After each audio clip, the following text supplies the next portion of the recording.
Little Hampton saint കാത്തറിൻസ് ഇടവകയിലെ അംഗങ്ങൾ ഇന്ന് ഇവിടെ അവതരിപ്പിക്കാൻ പോകുന്ന സ്കിറ്റ് ബൈബിളിലെ മാർത്തയും മറിയവും കൂടെ ഈശോ. നമ്മുടെ എല്ലാം ജീവിതം ഇന്ന് വലിയ തിരക്കുകളിലാണ്. ഒന്നിനും സമയമില്ലാത്ത ഈ ഓട്ടത്തിനിടയിൽ പലപ്പോഴും നാം ഏറ്റവും പ്രധാനപ്പെട്ട കാര്യങ്ങൾ മറന്നു പോകാറുണ്ട്. ഗദാരിയിലൊരു വീട്ടിൽ യേശു അതിഥിയായി വന്നപ്പോൾ അവിടെ ഉണ്ടായ ചില നിമിഷങ്ങൾ പോലെ ലിറ്റിൽ ഹാംപ്ടണിലെ ഒരു ഭവനത്തിൽ ഈശോ ഉണ്ടായേക്കാവുന്ന സാങ്കല്പിക നിമിഷങ്ങളാണ് ഈ സ്കിറ്റിലൂടെ ഞങ്ങൾ കാണിക്കുന്നത്. നമ്മുടെ ജീവിതത്തിൽ നമ്മൾ എന്തിനാണ് പ്രാധാന്യം നൽകേണ്ടത്? വിശുദ്ധ ലൂക്കായുടെ സുവിശേഷം 10-ാം അധ്യായം 38 മുതലുള്ള വചനങ്ങൾ ആസ്പദമാക്കിയിട്ടുള്ള ബൈബിൾ സ്കിറ്റിലൂടെ നമുക്കത് കാണാം. മാർത്തയും മറിയവും കൂടെ ഈശോയും.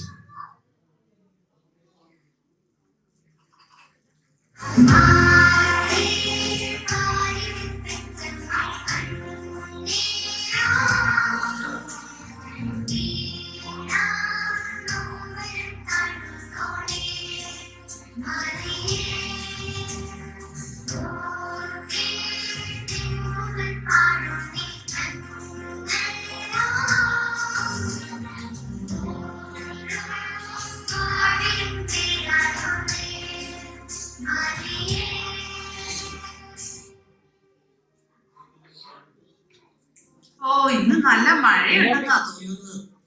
ദൈവമേ, സമയം പോയല്ലോ. ഇന്നല്ലേ ഈശോ ഇവിടെ ഗ്രാമത്തിൽ വരുന്നത്? ഇവിടുത്തെ വീട്ടുജോലി ഒന്നും തീർന്നിട്ടില്ല. പണി തീർന്നിരുന്നെങ്കിൽ എനിക്കും കൂടെ വചനം കേൾക്കാൻ പോകാമായിരുന്നു. അതിനെന്താ മാർത്തേ, നമുക്ക് ഒരുമിച്ച് ഈശോയുടെ വചനം കേൾക്കാൻ പോകാമല്ലോ. ലാസറിച്ചാൻ ഇപ്പോൾ വരും.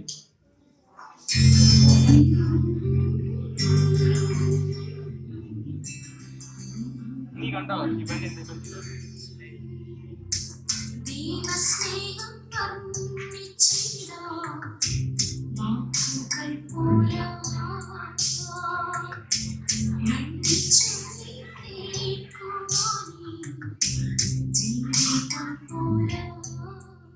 പാട്ടും പാടി ഇരുന്നാ മതി. പണിയൊന്നും തീർന്നിട്ടില്ല. ഇന്നല്ലേ ഈശോയെ നമ്മുടെ വീട്ടിൽ വിരുന്നിന് വിളിച്ചിരിക്കുന്നത്. അപ്പോൾ ഞാനും കൂടെ വന്നാൽ എങ്ങനെയാണ്? ഒരു 10-12 കൂട്ടം കറിയെങ്കിലും ഉണ്ടാക്കണ്ടേ? അല്ലെ നാട്ടുകാർ എന്ത് വിചാരിക്കും? സ്റ്റാർട്ടർ വേണം, ഫിഷ് മോളി വേണം, ഐസ്ക്രീം വേണം, അങ്ങനെ എന്തെല്ലാം ഒരുക്കിയാലോ? മാർത്തേ, നമ്മൾ ഈശോയല്ലേ ക്ഷണിച്ചിരിക്കുന്നത്. നിനക്കറിയില്ലേ, അപ്പവും മീനുമാണ് ഗുരുവിന് ഏറെ ഇഷ്ടം. കുറച്ച് അത്തിപ്പഴവും കൂടെ ഉണ്ടെങ്കിൽ ഏറെ സന്തോഷമാകും. ഈ 10-12 കൂട്ടം കറി ഉണ്ടാക്കുന്നതിലും ഈശോയ്ക്ക് ഇഷ്ടം നീ അവിടെ വന്നിരുന്ന് വചനം കേൾക്കുന്നതാണ്.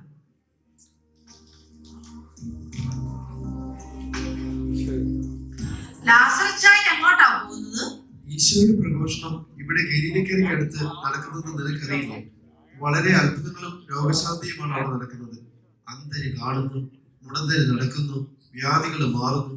വളരെ അനുഗ്രഹിക്കപ്പെട്ട ജനങ്ങളാണ് കടന്നുപോയിക്കൊണ്ടിരിക്കുന്നത്. ലാസറിച്ചായ, എനിക്ക് വരണമെന്നുണ്ട്. പക്ഷെ ഈശോ ഇന്ന് നമ്മുടെ വീട്ടിൽ വരുന്ന കാര്യം ലാസറിച്ചായൻ മറന്നുപോയോ? ഇവിടുത്തെ പണികളൊന്നും തീർന്നിട്ടില്ല. എനിക്കാണെങ്കിൽ പാചകം ചെയ്യാനാണ് കൂടുതൽ താല്പര്യം. എന്നാൽ മറിയേ, നീ വാ, നമുക്ക് രണ്ടാൾക്കും പോയിട്ട് വരാം. മാർത്തയ്ക്ക് താല്പര്യം ഇല്ലെങ്കിൽ വേണ്ട, പാചകം എങ്കിലും നടക്കട്ടെ. ലാസറിച്ചായ, പോകാൻ വരട്ടെ. ഈ ലിസ്റ്റിലുള്ള സാധനങ്ങളും കൂടി ടെസ്കോയിൽ നിന്ന് വാങ്ങിച്ചോണ്ട് വരണം. എന്താ മാർത്ത ഇത്? ഒരു സൂപ്പർ മാർക്കറ്റ് മുഴുവൻ ഇതിലുണ്ടല്ലോ. അതെ അച്ചായ, ഇവിടെ ചിക്കനുമില്ല, മല്ലിയില ഇല്ല, ജ്യൂസും ഇല്ല, അത്തിപ്പഴവും ഇല്ല. അത്യാവശ്യ സാധനങ്ങൾ മാത്രമേ ഞാൻ അതിൽ എഴുതിയിട്ടുള്ളൂ. ശരി ശരി, ഒത്തിരി വിവരിക്കണ്ട. ഞാൻ എല്ലാം വരുമ്പോൾ വാങ്ങിക്കൊണ്ട് വരാം. നീ പ്രാർത്ഥനയ്ക്കോ വരുന്നില്ല, പെട്ടെന്ന് ജോലിയെങ്കിലും നടക്കട്ടെ. എന്നാൽ നമുക്ക് പോകാം ലാസറിച്ചായ.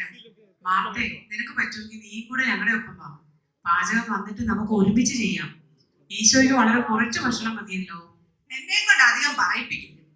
എല്ലാവരും കൊടുത്തതിൽ കൂടുതൽ നമുക്ക് കൊടുക്കണം. ആ ഹന്നയുടെ വീട്ടിൽ കൊടുത്തതിൽ കൂടുതൽ കറികൾ എനിക്ക് കൊടുക്കണം. നിങ്ങൾ അങ്ങോട്ട് പോയിട്ട് വാ. മാർത്തേ, ഈശോ ഗിരിപ്രഭാഷണത്തിൽ നമ്മളെ എന്താണ് പഠിപ്പിച്ചതെന്ന് നീ ഓർക്കുന്നില്ലേ? ആദ്യമേ അവന്റെ രാജ്യവും നീതിയും അന്വേഷിക്കണമെന്നാണല്ലോ. ദൈവരാജ്യം എന്നാൽ ഭക്ഷണമോ പാനീയമോ അല്ല. അതൊക്കെ ശരി തന്നെ. ഇവിടുത്തെ പണികൾ ഞാൻ ചെയ്തുകൊള്ളാം. എനിക്കെന്നും ഈ അടുക്കള തന്നെ ശരണം. മറിയേ, സമയം പോകുന്നു, വേഗം തരാൻ നോക്ക്. മാർത്തയോട് പറഞ്ഞിട്ട് ഒരു കാര്യവും ഇല്ല. പോകുന്നതൊക്കെ കൊള്ളാം. ആരെങ്കിലും ഞാൻ എന്ത് ചെയ്ത് ചോദിച്ചാൽ കൂടുതൽ വിസ്തരിക്കാൻ നിൽക്കണ്ട. ഞാൻ സൂമിലൂടെയോ യൂട്യൂബിലൂടെയോ പ്രസംഗം കാണുന്നുണ്ടെന്ന് അങ്ങ് പറഞ്ഞാൽ മതി. ഓ ശരി ശരി, എന്നാ ഞങ്ങള് പോയിട്ട് വരാം. പിന്നെ ആ സൂം ഓഡിയൻസിനെ ഒന്നും കാണിക്കണ്ട, ഈശോയെ മാത്രം കാണിച്ചാൽ മതിയെന്ന്. പിന്നെ മറിയേ, അവിടെ അത്ഭുതങ്ങൾ വല്ലതും നടന്നാൽ നീ അപ്പോൾ തന്നെ ഫേസ്ബുക്കിലും ഇൻസ്റ്റാഗ്രാമിലും പോസ്റ്റ് ചെയ്തേക്കണേ. നിന്റെ വാട്സപ്പ് സ്റ്റാറ്റസും അപ്ഡേറ്റ് ചെയ്യാൻ മറക്കരുത് കേട്ടോ.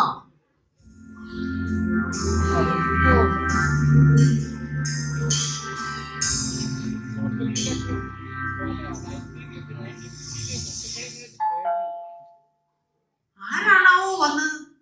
ഓ ശലോമി, നീയായിരുന്നോ? എന്തൊക്കെയുണ്ട് വിശേഷങ്ങൾ? ആ മാർത്തേ, സുഖമായിട്ടിരിക്കുന്നു. നീ എന്തു ചെയ്യായിരുന്നു? ഞാൻ പ്രാർത്ഥിച്ചുകൊണ്ടിരിക്കുകയായിരുന്നു. നീ എന്നാ നീ പ്രാർത്ഥിച്ചോ, ഞാൻ പോയിട്ട് പിന്നെ വരാം. പോകാൻ പറ്റേ. പ്രാർത്ഥിക്കുന്നത് പിന്നെയും ആകാമല്ലോ. നീ എനിക്ക് ഒത്തിരി നാളായല്ലോ നിന്നെ കണ്ടിട്ട്. ഓ, ഭയങ്കര തിരക്കായിരുന്നു നീ. അത് പോട്ടെ, നീ ഈശോയുടെ പ്രസംഗം കേൾക്കാൻ പോയില്ലേ? അപ്പൊ നീ അറിഞ്ഞില്ലേ, ഞങ്ങളാണ് ഇന്ന് ഈശോയ്ക്ക് ഭക്ഷണം കൊടുക്കുന്നത്. ഒരു 5 സ്റ്റാർ ഡിന്നറാണ് ഞാൻ പ്ലാൻ ചെയ്തിരുന്നത്. അതൊക്കെ പോട്ടെ ശലോമി, നീ എന്താ പ്രസംഗത്തിന് പോകാതിരുന്നത്? എന്റെ എടി, അതിന് ഈ പ്രസംഗം എത്ര ദിവസമാ? പറയുന്നവർക്ക് പറഞ്ഞാൽ പോലെ. പിള്ളേർക്കാണെങ്കിൽ ക്ലാസ്സും ട്യൂഷനും ഒക്കെ ഉണ്ട്. ഞാൻ വല്ല സൂമിലോ യൂട്യൂബിലോ ഒക്കെ കണ്ടുകൊള്ളാം. നീ തന്നെ പറ, പിള്ളേരുടെ പഠിത്തമാണോ വലുത് അതോ പ്രസംഗമാണോ? അത് പിന്നെ പഠിത്തം തന്നെയാണ് വലുത്. അതൊക്കെ പോട്ടെ, നീ ഇന്ന് ഫേസ്ബുക്ക് ചെക്ക് ചെയ്തായിരുന്നോ? എന്റെ എടി, ഞാൻ ഒരു അരമണിക്കൂർ മുമ്പ് അത് നോക്കിയായിരുന്നു. എന്നാടി ശലോമി? അതെ, നമ്മുടെ പള്ളിയിലെ സാറായില്ലേ, അവള് പിക്നിക്കിന് സ്കോട്ട്ലൻഡിൽ പോയ ഫോട്ടോയും വീഡിയോയും ഒക്കെ പോസ്റ്റ് ചെയ്തിരിക്കുന്നു. അവളുടെ ഒരു പത്രാസ് ഞാൻ ലൈക്കൊന്നും അടിച്ചിട്ടില്ലേ.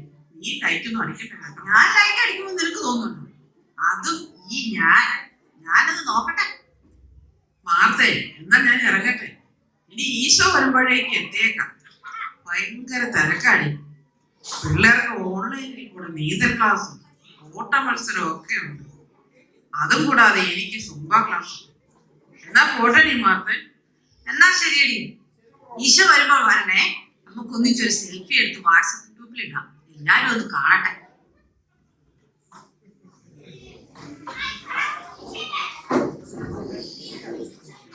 ഈ ചെറിയ സ്ക്രീൻ നോക്കിയിട്ട് ഒന്നും കാണുന്നില്ല. എന്നാൽ ഐപാഡ് എടുക്കാം, അതാവുമ്പോൾ ഇച്ചിരി വലുതായിട്ട് കാണാമല്ലോ. ഓ, വർത്തിൻപള്ളിയിലെ തിരുനാളാണല്ലോ. പരസ്യമൊക്കെ ഉണ്ടല്ലോ. നമ്മുടെ പൗലോച്ചായന്റെ ബർത്ത്ഡേ ആണല്ലോ. ഇവനൊക്കെ ഏത് നേരവും ഫേസ്ബുക്കിൽ പോസ്റ്റ് ഇട്ടുകൊണ്ടിരിക്കുകയാണല്ലോ. എന്തായാലും അത് വിഷ് ചെയ്തേക്കാം. ഓ, ഹാഗാറിന്റെ വെഡിങ് ആനിവേഴ്സറിയോ? 15 വർഷമായോ? കണ്ടാലൊന്നും പ്രായം തോന്നത്തേയില്ല. അവളുടെ വീട്ടിലാണെ എന്തും അടിയും ബഹളവുമാണ്. എന്റെ പകരം വിഷ് ഇരിക്കട്ടെ. അയ്യോ, സമയം പോയല്ലോ. ഈ ഫേസ്ബുക്കിൽ നോക്കിയിരുന്നാൽ സമയം പോകുന്നത് അറിയേയില്ല. എന്റെ പൊന്നെ, പണിയൊന്നും തുടങ്ങിയിട്ടുമില്ല.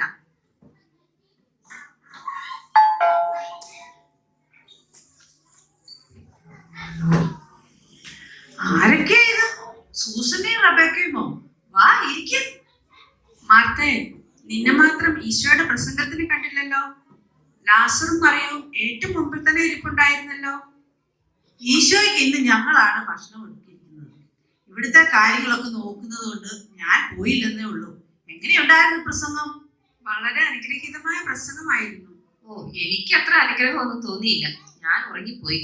അല്ലെങ്കിലും നീ പ്രസംഗം കേൾക്കാനല്ലല്ലോ വരുന്നത്, അപ്പവും സ്റ്റൂ ഒക്കെ കഴിക്കാനല്ലേ വരുന്നത്. നീ പോടി അവിടുന്ന്.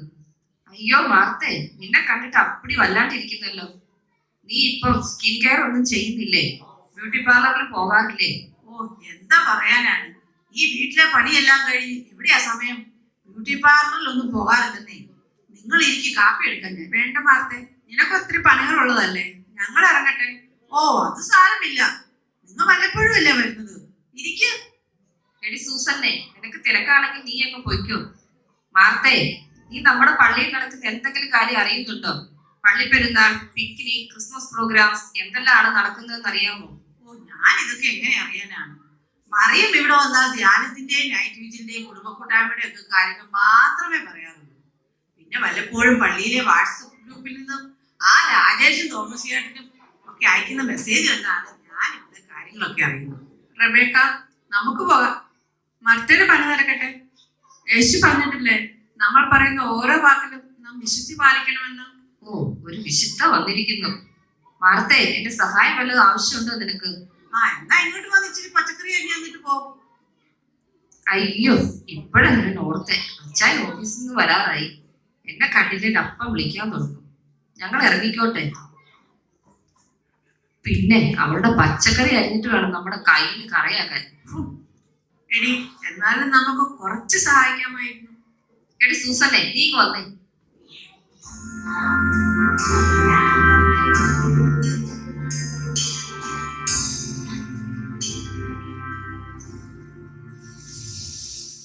മാർത്തേ, വീട്ടിലെ പണിയെല്ലാം എന്തായി, കഴിഞ്ഞോ? മറിയേ, നീ വന്നോ? എന്ത് പറയാനാണ്, പണിയൊന്നും കഴിഞ്ഞിട്ടില്ല. സമയം പോയത് അറിഞ്ഞില്ലേ. ഏതായാലും നീ എത്തിയല്ലോ. വാ, നമുക്ക് ഒരുമിച്ച് പണി തീർക്കാം. ഞാൻ നീ വരാൻ നോക്കിയിരിക്കുകയായിരുന്നു. ലാസറച്ചായ, ഞാൻ തന്നെ ലിസ്റ്റിലെ സാധനങ്ങളൊക്കെ വാങ്ങിയോ? നീ നോക്ക്, എല്ലാം ഇതിലുണ്ട്. എന്റെ മാർത്തേ, എനിക്ക് അപ്പോഴേ അറിയായിരുന്നു നീ യൂട്യൂബും ഫേസ്ബുക്കും നോക്കി സമയം കളഞ്ഞുകൊണ്ടിരിക്കുമെന്ന്. സമയം തക്കത്തിൽ ഉപയോഗിക്കാൻ ഈശോ പഠിപ്പിച്ചത് നീ മറന്നുപോയോ? നീ പ്രസംഗത്തിന് വന്നിരുന്നെങ്കിൽ ദൈവാനുഗ്രഹമെങ്കിലും കിട്ടിയേനെ. ഇപ്പൊ അതുമില്ല ഇതുമില്ല. മറിയേ, നീ അധികം വിശുദ്ധിയൊന്നും ആകണ്ട. ഈ നാട്ടിലുള്ളവർക്കെല്ലാം അറിയാം ഇവിടെ ആരാ വീട്ടു ജോലി ചെയ്യുന്നത്. നീ പെട്ടെന്ന് ഒന്ന് പച്ചക്കറി. എന്റെ കർത്താവ് എവളുമാരെ കൊണ്ടൊന്നും നടക്കുമെന്ന് എനിക്ക് തോന്നുന്നില്ല. മിക്കവാറും ആ നീള റെസ്റ്റോറന്റിൽ വിളിച്ച് ഓർഡർ ചെയ്യേണ്ടി വരുന്ന എനിക്ക് തോന്നുന്നത്. പെട്ടെന്നാവട്ടെ, ഈശോ വരാനായി.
മറിയേ, വാ ഇങ്ങോട്ട്, പണി ചെയ്യണ്ടേ? എന്റെ വീട്, ഞാൻ അല്പനേരം യേശുവിന്റെ അടുക്കലിരിക്കട്ടെ.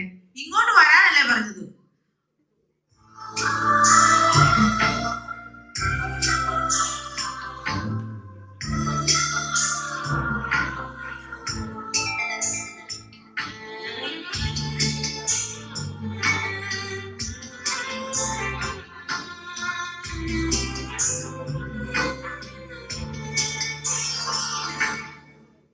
ഗുരു, ഞാൻ ഇവിടെ ഒറ്റയ്ക്ക് കിടന്ന് കഷ്ടപ്പെടുന്നു കണ്ടിട്ട് അങ്ങേക്ക് ഒരു വിഷമവും തോന്നുന്നില്ലേ? എന്നെ സഹായിക്കാൻ ഗുരു മറിയത്തോടൊന്ന് പറഞ്ഞാലും. മാർത്ത, മാർത്ത, നീ പലതിനെയും കുറിച്ചും ഉത്കണ്ഠാകുലയും അസ്വസ്ഥയുമായിരിക്കും. ഒന്ന് മാത്രമേ ആവശ്യമുള്ളൂ. മറിയം നല്ല ഭാഗം തിരഞ്ഞെടുത്തിരിക്കുന്നു. അതവളിൽ നിന്നും എടുക്കപ്പെടുകയില്ല. മനുഷ്യൻ അപ്പം കൊണ്ട് മാത്രമല്ല, ദൈവത്തിന്റെ നാവിൽ നിന്ന് പുറപ്പെടുന്ന ഓരോ വചനം കൊണ്ടാണ് ജീവിക്കുന്നത്. വചനം ഹൃദയത്തിൽ സൂക്ഷിക്കുന്നവരാണ് ഭാഗ്യവാൻ. ഇപ്പോൾ തിന്മയുടെ ദിനങ്ങളാണ്. നിങ്ങളുടെ സമയം പൂർണ്ണമായും പ്രയോജനപ്പെടുത്തി ദൈവത്തിന്റെ അനുഗ്രഹം നിങ്ങളുടെ കൂടെ ഉണ്ടായി.